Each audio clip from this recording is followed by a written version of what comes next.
Natulala at natahimik naman ang Duterte supporters nang marinig ang desisyon ng ICC Appeals Chamber. Ang pamilya Duterte tanggap daw ang desisyon.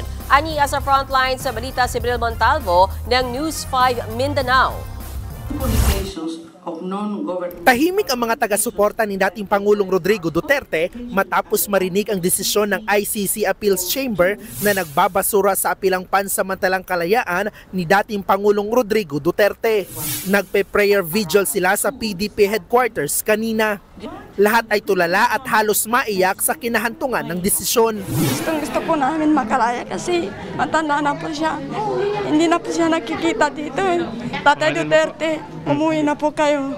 Parang ngayon na sa amin. Bumalik na po kayo kasi para maayos na po ang Pilipinas.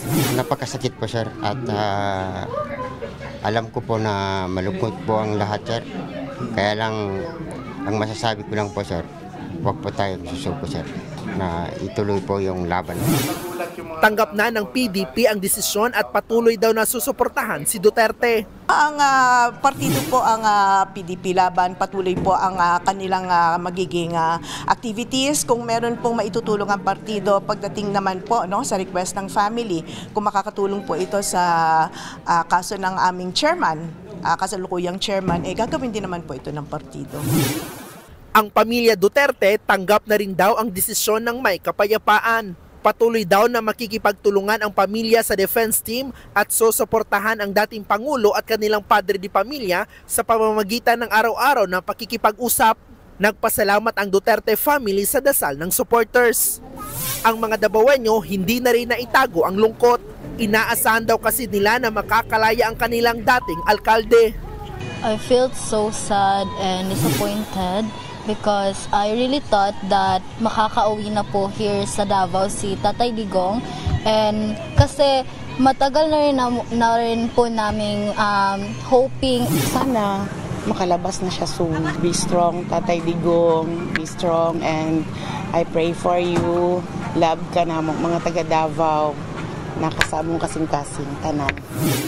Ang apo ni ex-PRRD na si 2nd District Representative Omar Duterte hindi raw maintindihan kung bakit ibinasura ang depensa.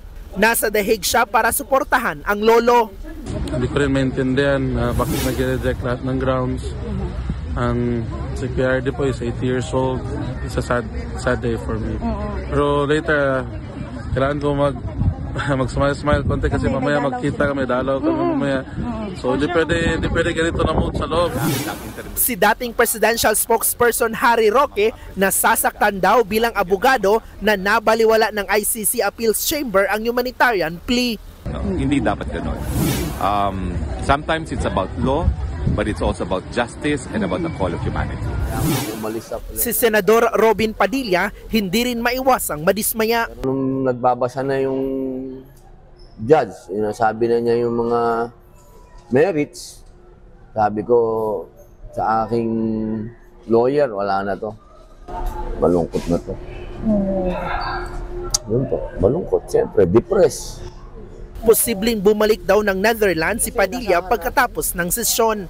Sa huling usap naman nila ni VP Sara, bibiyahe raw ng dahig ang bise. Nagbabalita mula sa frontline, Bril Montalvo, News 5.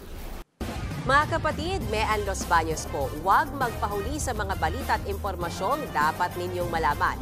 Para sa mas malawak na balitaan at diskusyon, mag-follow at mag-subscribe na sa social media pages ng News 5.